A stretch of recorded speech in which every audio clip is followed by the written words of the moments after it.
Bon, nous sommes prêtes et nous allons commencer en priant. Ô Éternel, toi, Père Céleste, on s'approche de toi tout tremblant, mais avec assurance en Christ, sachant à quel point qu'on est redevable face à ta parole, justement. On la chante, on est reconnaissant de la voir, mais on est redevable dans notre conscience d'être fidèle à ce que tu nous enseignes, à être fidèle face à la vérité que tu nous partages. On doit prendre au sérieux ce que tu nous as donné à travers les années et pour certains des décennies d'enseignement, de nourriture, de ta parole. C'est pas juste de bourrer nos crânes qu'on cherche à faire, c'est pas juste d'avoir des positions théologiques, ce qu'on veut. C'est des livres conséquents à ce que tu dis.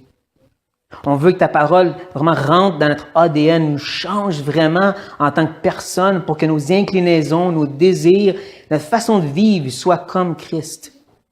Pas juste d'avoir des bons principes, de vraiment être comme Christ qui ne faisait que faire ta volonté. Pour ça, on veut que ta volonté change en nous qui que nous sommes. Que notre volonté disparaisse et que la tienne seule demeure. Et c'est pour ça que je viens avec crainte et tremblement, demandant, Seigneur, de bien vouloir m'aider à pouvoir partager ces choses que tu m'as montrées à travers cette semaine. Les choses qui m'ont permis de méditer dessus en rapport avec l'amour, l'agapé. Qu'est-ce que ça veut dire de la mettre en pratique, au moins de certaines façons?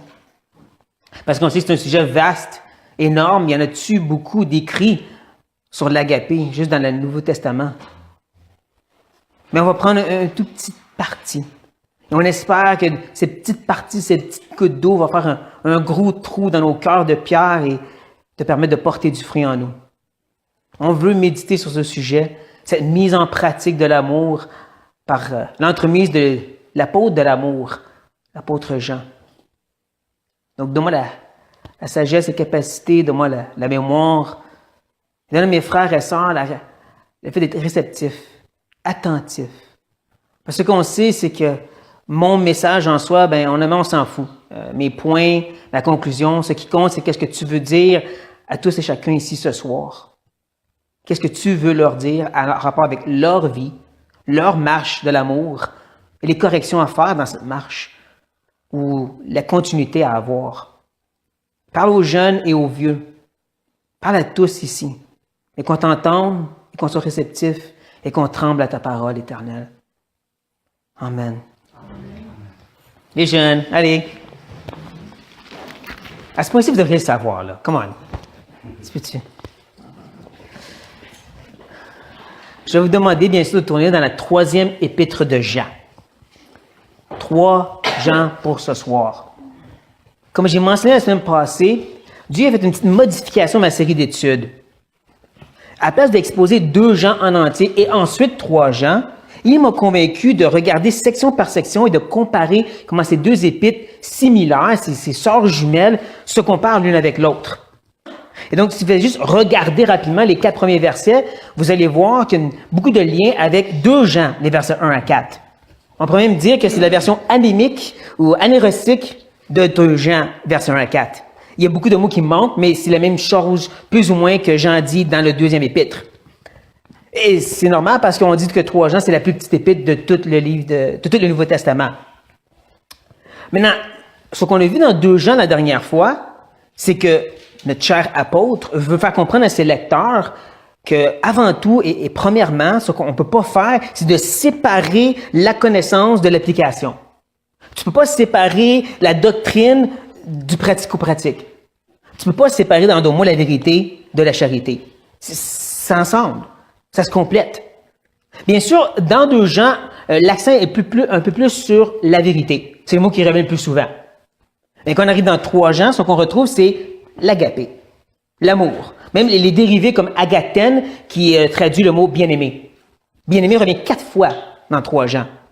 C'est un peu comme le mot prisonnier ou dans des chaînes qui revient 5 fois dans Philémon. Une petite épître, plusieurs fois, ça veut dire quoi? C'est important. Même chose ici. Ce qu'on va voir, c'est que même si Jean va encore nous enseigner que la vérité et la charité ne se séparent pas, il va mettre un accent plus large sur le fait de mettre en pratique l'amour en soi. Donc, regardons ça en lisant les versets 1 à 4.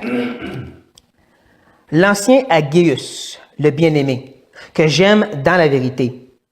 Bien-aimé, je souhaite que tu prospères à tous égards et sois en bonne santé, comme prospère l'état de ton âme. J'étais fort réjoui lorsque des frères sont arrivés et ont rendu témoignage de la vérité qui est en toi, de la manière dont tu marches dans la vérité. Je n'ai pas de plus grande joie que d'apprendre que mes enfants marchent dans la vérité. Je vais tout de suite vous dire, pour votre bien, ou pour tous ceux qui étaient absents, ça va être une chose de flipper de retour avec 2 Jean quand je vais faire des mentions sur « Ah, ça aussi, on le retrouve dans 2 Jean ». Même ceux qui étaient là, c'est un bon rappel. C'est une base régulière. Et on va aussi regarder d'autres passages, comme j'ai dit, pour faire des liens. Mais, comme j'ai mentionné, le but premier de 1 à 4 semble être de mettre en pratique l'amour. Et il nous montre 3 façons de le faire, 3 méthodes. Il va nous dire que c'est prononcé. Il va aussi nous montrer que c'est quelque chose que tu pries. Puis il va aussi montrer que c'est partagé. J'ai choisi le titre « partager » à place de « pratiquer » parce que j'ai déjà mis en pratique, ça semble redondant de redire encore la même chose pour ce point-ci. Et aussi, si on continue dans le texte, on va voir que ce qui est si merveilleux de Gaius, c'est que partager sa maison, partager ses biens et son argent aux gens dans l'hospitalité. C'est pour ça que je l'ai appelé « partager ». Et que tout ceci va donner naissance à produire de la joie en gens. On va regarder les 4 P ce soir.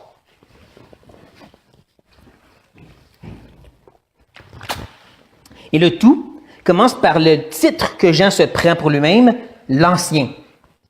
Mais comme j'ai mentionné la dernière fois, il ne faut pas sauter par-dessus. Il dit vraiment le Ancien. Comme on l'a dit, parmi tous les autres anciens qui existent, je suis le dernier disciple direct de Jésus-Christ. Écoutez qu'est-ce que j'ai à dire. Et il dit ça à Gaius. On l'a vu dans notre message d'introduction, ça s'appelle n'importe quel Gaius. C'est un nom excessivement populaire, comme les André ici dans notre église. Ça pourrait être un de ceux qu'on voit dans les épîtres de Paul, puis ça peut être quelqu'un de totalement différent. On ne sait pas. Ce qui est intéressant, c'est le titre que Jean lui donne, le bien-aimé. Encore, comme avec le ancien, c'est ça le titre qu'il lui donne. Paul va souvent appeler des gens dans ses épîtres, autant Timothée ou les gens dans les églises, des bien-aimés. On l'a dit, vous êtes bien-aimés du Père, bien-aimés de Dieu. Et c'est sûr que c'est inclus dans ce qu'il dit ici Jean, mais le fait qu'il lui dit le titre « le bien-aimé », nous porterait à croire que tous les gens qui rencontrent Gaius, comme les gens qui l'ont visité, les gens de son église, ils aiment bien Gaius. C'est un homme justement qui est aimable, qui est le bien-aimé. Tout le monde le rencontre puis dit, lui là, on l'aime bien. Je dirais que Dieu m'a donné une belle bénédiction au travail par le fait que je suis un peu têteux et puis que j'ai tendance à aider les gens plus que je devrais, qui fait en sorte que je suis bien-aimé là aussi. Et donc, on voit aussi que pour Jean, il l'aime bien de même parce qu'il va dire que j'aime dans la vérité. Plus exactement, que j'aime en vérité. On a vu la même chose la dernière fois. Dans là, ce serait mieux de traduire en vérité. En sens véritablement, sincèrement. Pas comme le monde dit sincèrement, mais comme la Bible dit sincèrement. 1 Corinthiens 13, par exemple. C'est comme dit, je t'aime à la 1 Corinthiens 13. Je t'aime vraiment, bibliquement, mon cher Gaius. Donc, comme j'ai dit, c'est quelque chose qui est prononcé avant tout. Ça n'existe pas l'amour secret. J'aime tout le monde, mais je leur dis à personne. Et ça, je vous dirais, en tout cas, personnellement, c'est quelque chose qui est difficile pour moi. Je viens d'une famille qui partageait rien de ce qui était amour. Donc, de le dire, c'est dur. De le recevoir, c'est dur. Mais pour mettre en pratique le texte, je dois dire, je vous aime en vérité. Et on voit cet amour que Jean y a pour Gaius parce qu'il continue au verset 2 en disant, bien-aimé, encore une fois. Là, ça semble vraiment à Jean qui dit, moi aussi, je t'aime bien, mon Gaius. À tel point que je souhaite. Ça se peut, votre traduction a dit, je prie. Quelqu'un ici? Je prie? Parce que c'est aussi une façon valide de traduire le mot. Ce n'est pas le mot habituel pour prière, qui veut dire une demande à une divinité, ce qu'on retrouve souvent au Nouveau Testament, mais le mot souhait, qui est l'idée de désir, de souhait, de vraiment vouloir quelque chose pour quelqu'un, et ça, c'est dans la bouche de Jean, un apôtre, un serviteur de Jésus-Christ. Quand il dit « je souhaite », il ne faut pas juste dire « j'espère vraiment que ça va bien aller pour toi », mais qu'il était à genoux pour demander à Dieu que ça allait bien. C'est pour ça que c'est aussi acceptable de le traduire par « je prie ». Et qu'est-ce qu'il prie pourrait nous déranger? Parce qu'il prie pour la prospérité.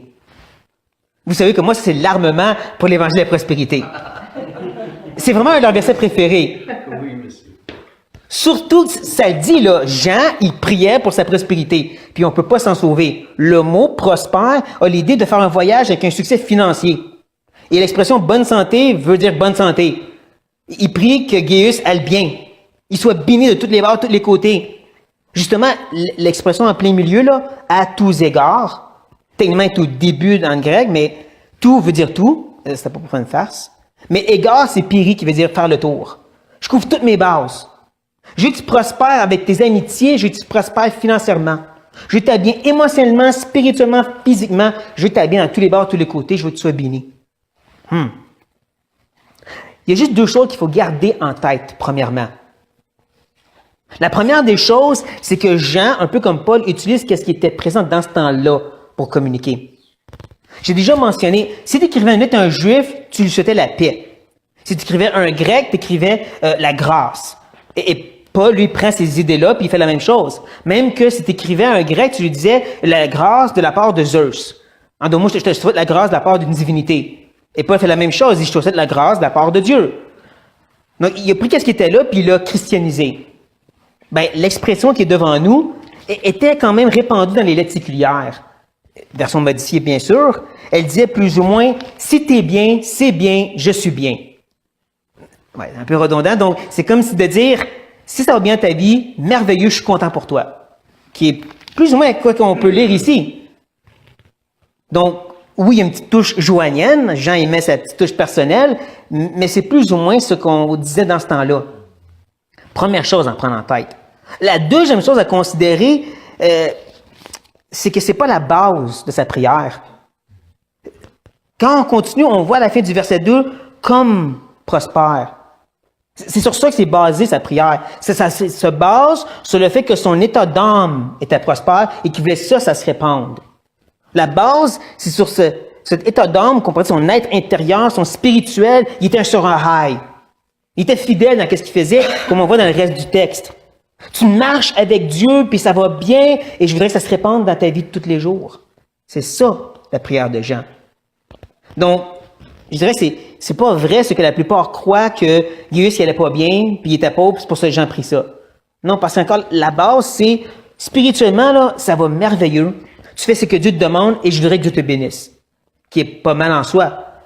Je pense qu'à 2 reprises, notre frère pasteur a pris le texte dans 1 Pierre chapitre 5, 1 à 4, puis il a dit, c'est pas mal de s'attendre à des récompenses qu'on est fidèle. C'est l'appel du pasteur, puis c'est la réalité pour nous aussi. Et même que, si vous gardez votre doigt ici, vous venez dans 1 Corinthiens chapitre 9, le fameux chapitre des finances, 1 Corinthiens 9,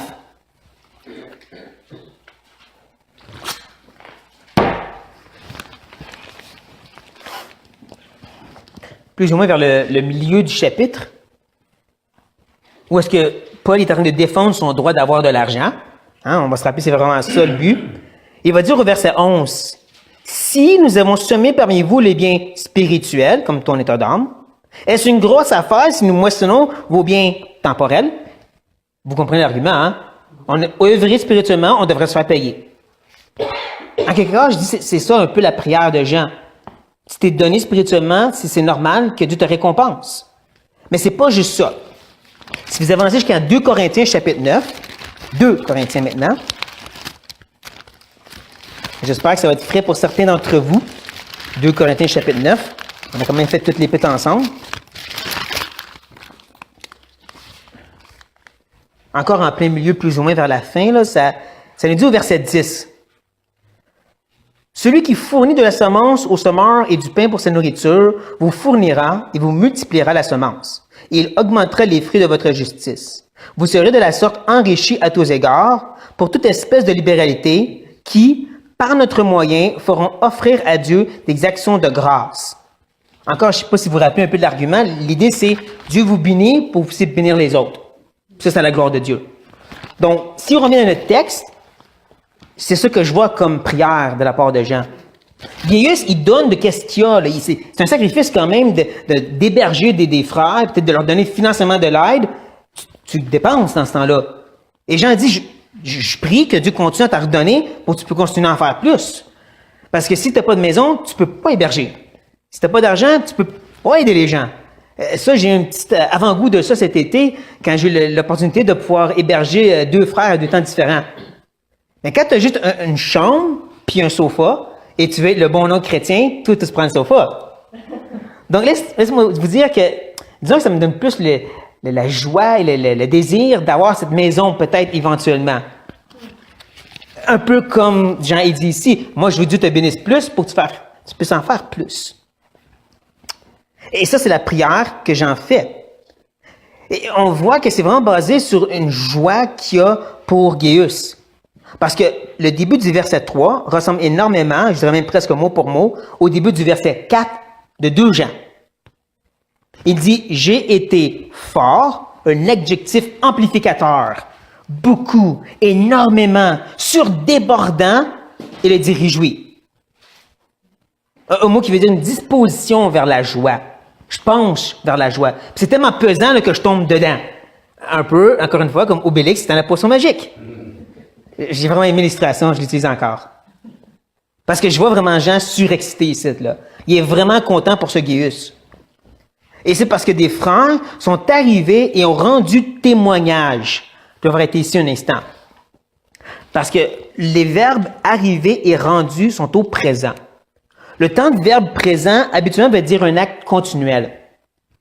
Donc, une possibilité ici, c'est que c'est pas juste une visite d'un groupe de frères, mais plusieurs sur plusieurs mois, peut-être années, qui régulièrement visitaient Gaius, le voyaient comme extraordinaire, sentaient l'obligation d'aller voir Jean puis de dire Gaius, là, wow! Terme technique, wow! Mais là, comme je dis, c'est une possibilité. Parce que je lisais dernièrement un livre d'erreurs exégétiques qui expliquait que les temps de verbes, les fameuses voix dans le grec, ou même les verbes hébreux, c'est pas tous des absolus. Ils ont toujours des exceptions. Toujours. Exactement. Même qu'on peut trouver dans la Bible, je ne sais plus c'est quel le passage, où que Paul nous dit que Jésus a été livré à Ponce Pilate. Ben, le verbe livrer il est aussi au présent. Jésus n'a pas été livré plusieurs fois. Une fois. Comme Hébreu nous dit clairement, une fois pour nos péchés. Sinon, les catholiques ont raison avec la messe. Puis ça, c'est pas du tout vrai.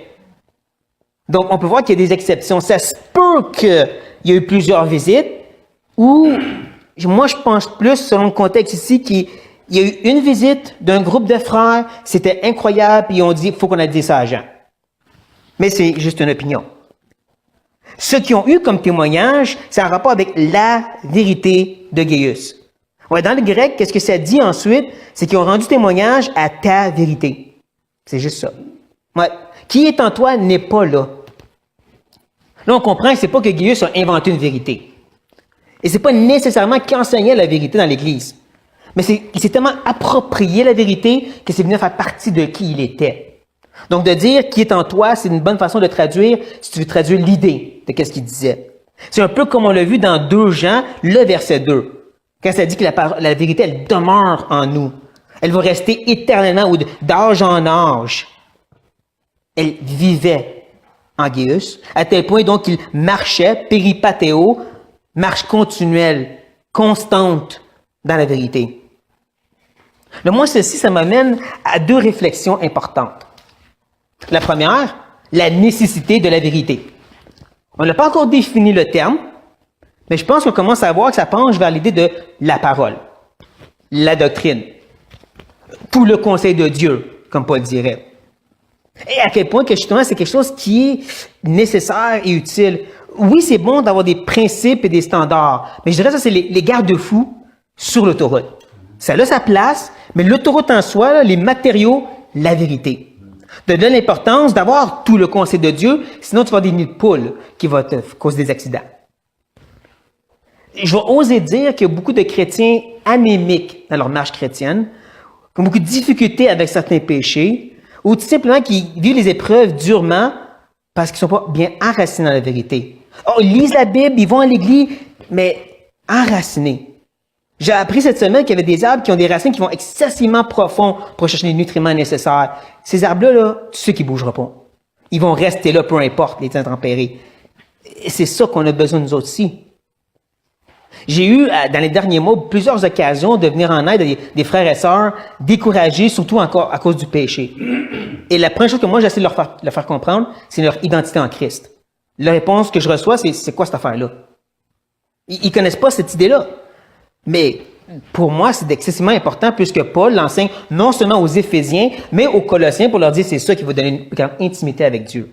Donc, la vérité qui vient impacter ensuite la façon que tu marches, comme on va le voir à la suite. La deuxième chose à quoi je réfléchis, c'est l'importance que ce que tu connais doit se vivre, ou, en d'autres mots, la théologie doit impacter ta vie. Comme, disons, l'eschatologie. Oh non, t'as pas quoi dire ça. Oui. Disons que ton point de vue, c'est que le Seigneur va revenir avant les tribulations. Et que mais ça veut dire qu'il est motivé, je peux dire, par le fait que tous les élus sont retrouvés. C'est là qu'il revient. Donc, pourquoi tu restes assis sur ton steak? Pourquoi tu n'es pas en train de prier, supporter des missionnaires ou essayer de gagner des âmes? Pourquoi tu ne prends pas au sérieux les évangiles quand Jésus il dit, quand il va revenir, si les serviteurs ne sont pas prêts, ça va aller mal pour eux? C'est pas pour nous, ça? Si tu crois qu'on va vivre les tribulations, qu'il revient en milieu ou à la fin nous chercher, pourquoi tu chiales s'il y a du péché tout autour de nous? Ça va s'empirer à la fin. Pas à peu près. Pourquoi tu chiales si tu souffres et c'est dur? Ça va être 1000 fois pire plus tard. Donc, la théologie doit impacter notre vie. Et c'est la même chose avec l'ecclésiologie, l'étude de l'Église. Dépendant de ton point de vue sur c'est quoi l'Assemblée, c'est-tu juste une place où tu vas 1 ou 2 fois par semaine, ou c'est-tu ta famille pour laquelle tu meurs et tu vis, ça va impacter la façon que tu vas vivre. C'est un petit peu ça que j'ai essayé de faire comprendre aux gens dans mon étude sur la vie ensemble. Ça va impacter ta vie. Comme pour Gaius. Et tout ça a produit en Jean une méga joie. Le verset 4 ne dit pas « je n'ai pas de plus grande joie », elle dit « méga charène ». Méga charène. Le charène, habituellement, c'est traduit par grâce. Habituellement. Le mot en soi veut dire une tendance bienfaisante. Donc, joie, c'est possible, c'est même traduit comme ça à certaines places. Mais si tu regardes le verset 4, méga grâce, parce que mes enfants marchent dans la vérité, ne marche pas autant que j'ai une méga joie pour le fait qu'ils marchent dans la vérité. Et si vous demandez, mais pourquoi donc pas juste marquer joie? Ben, je vous dirais, rappelez-vous du 2 Jean. Dans 2 Jean, verset 3, il va dire charène, il leur souhaite la grâce, puis ensuite il va leur parler du fait que lui, il est dans la joie, une forte joie. Là, si on regarde maintenant dans 3 Jean, on voit que le verset 3 commence à parler de la joie, puis verset 4, il revient encore sur charène. En d'autres mots, il a juste inversé, mais il a utilisé les 2 mêmes termes encore, parce qu'il écrit, comme j'ai dit, les 2 côtés de la même médaille. Donc, il a inversé les idées, mais il a utilisé les mêmes mots. C'était juste pour ça qu'il a utilisé ici, au verset 4, une fois de plus, le mot charène. Comme pour dire, 2 Jean 3 et 3 Jean 4 vont ensemble, et 2 Jean 4 et 3 Jean 3 vont ensemble. Je l'ai eu? Oui, c'est ça. Puis celui-là, je viens juste de sortir de même, je ne l'avais même pas préparé. Merci Seigneur. Mais en tout cas, ce qu'on voit, c'est qu'il y a une méga joie pour ces enfants qui marchent dans la vérité. Et le terme est vraiment possessif, ses enfants à lui, qui nous porte à croire que Gaius, c'était sûrement une conversion personnelle à Jean, un peu comme Tite et Timothée, c'était les fils ou les enfants de la foi de Paul. Et vous savez comme moi qu'il n'y a pas de plus grande joie lorsque nos enfants, et là je dis ça dans le sens pas juste biologique mais spirituel, que nos enfants marchent dans la vérité, comme il n'y a pas de plus grande tristesse lorsqu'ils s'en détournent. Donc c'est pour ça qu'on va revenir sur ce que Jean vient juste nous enseigner pour qu'on reste fidèle à cette charité. Et comme je dis, ça n'existe pas l'amour secret. Mais en même temps, c'est pas juste un mot, c'est pas juste je t'aime, mais je parle dans ton dos. Je t'aime, mais je ne veux pas voir la face. Non, il y a quelque chose de pas conséquent dans ça. Hein, va lire comme il faut en Corinthiens 13, après ça, dis à la personne que tu l'aimes vraiment. Ou en vérité. Et, comme on a vu, il y a aussi le fait que c'est manifesté de 2 façons. Là, d'un bord, tu avais la prière. Ça, c'est pas juste, je vais t'ajouter à mon cercle annuel, mensuel. Tu es même hebdomadaire. Je vais aussi prier pour toi quand je pense. Non, mon cœur va déchirer, puis je vais tomber à genoux pour toi. Peut-être que j'extrapole le verset 2, mais je pense pas que Jean il a juste dit « Dieu, bénis Gaius. » Prochaine prière. Considérant que dans ce temps-là, il était persécuté, donc si tu héberges des gens, un de ces jours, ça se peut que tu te pogner puis tu perds tout. Considérant qu'il voulait que Gaius puisse persévérer dans l'œuvre qu'il faisait là-bas et qu'il y avait un certain Diotrephe qui faisait du trouble, moi je pense que ses prières étaient ardentes pour Gaius. Et qui veut dire, ça nous montre qu'il ne faut pas être trop prêt à dénigrer la puissance de la prière parce que c'est important pour Jean. Il ne faut pas juste se dire, non, le concret, c'est quand tu fais une action. Parce que, pour moi, quand tu pries, c'est Dieu qui agit, puis quand c'est toi qui agis, qu'est-ce qui est meilleur? C'est sûr qu'il faut qu'il y ait un. Quand tu agis, c'est Dieu qui agit. Oui. Et c'est pour ça qu'il faut agir aussi. Comme on l'a vu, Gaius était prêt à partager de son temps, son argent, ses biens. Et je vais aller une coche de plus. Les témoignages que les gens ont rendus de lui, c'était vraiment en rapport avec la façon qu'il vivait sa relation avec Dieu dans sa maison. Ça se voyait. La façon qu'il interagissait à l'Église, ça se voyait. C'est tout ça le témoignage. Mais c'était pas juste l'action. De nos jours, la grande partie de la littérature chrétienne, c'est du pratico-pratique. On a des points sur comment tu vas vivre la chrétienne, puis on accroche des versets pour que ça marche. Ça, c'est correct. Il y a une place pour ça. Mais ça, je dirais, c'est l'accompagnement. C'est la sauce Beauvril, mais la viande et les patates, vous savez comme moi, c'est la vérité.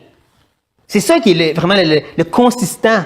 C'est ça qui va vraiment nous aider à grandir, comme on le vit avec Gaius. C'est qu'il a vraiment imbibé la vérité pour lui-même. Donc, c'est d'une grande importance, comme je disais.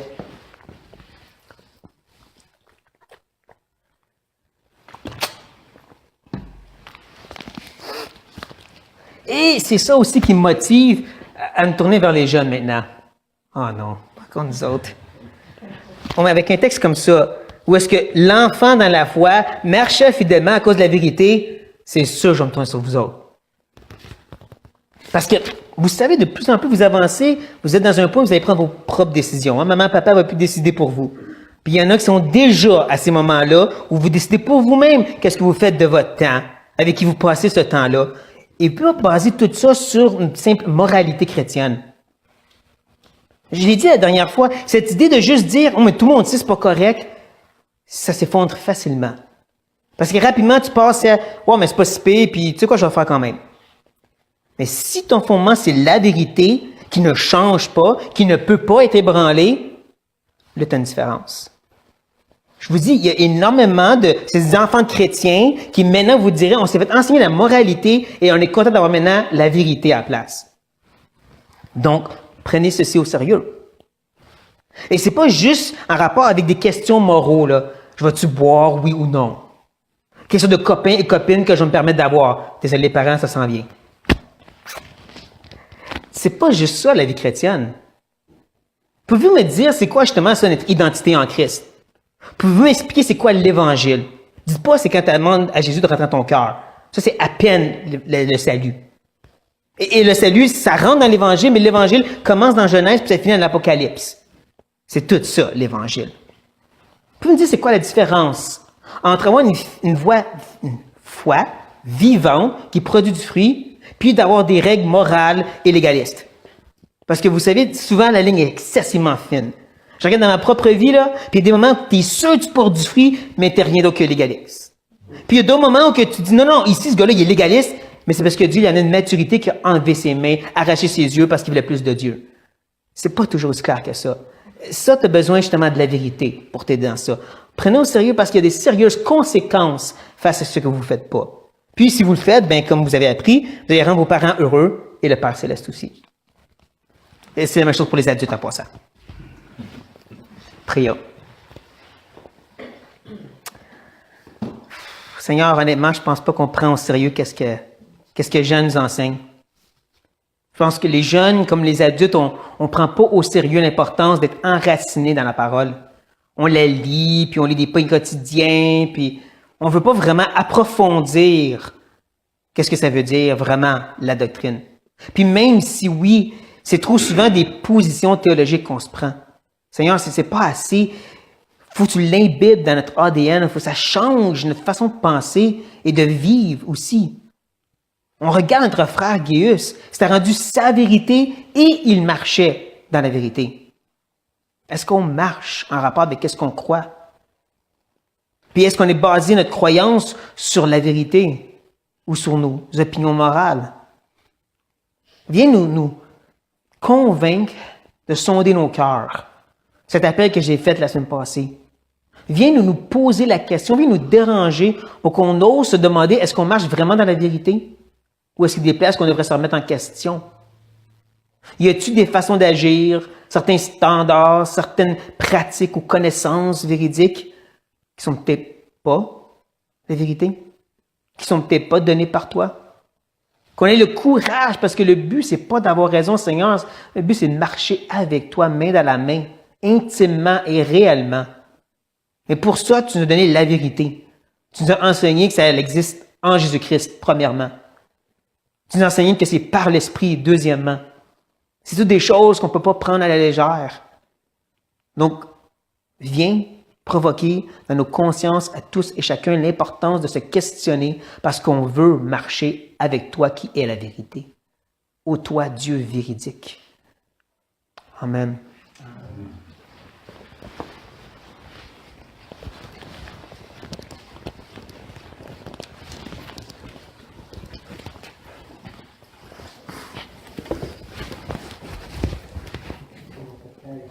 Partager, oui.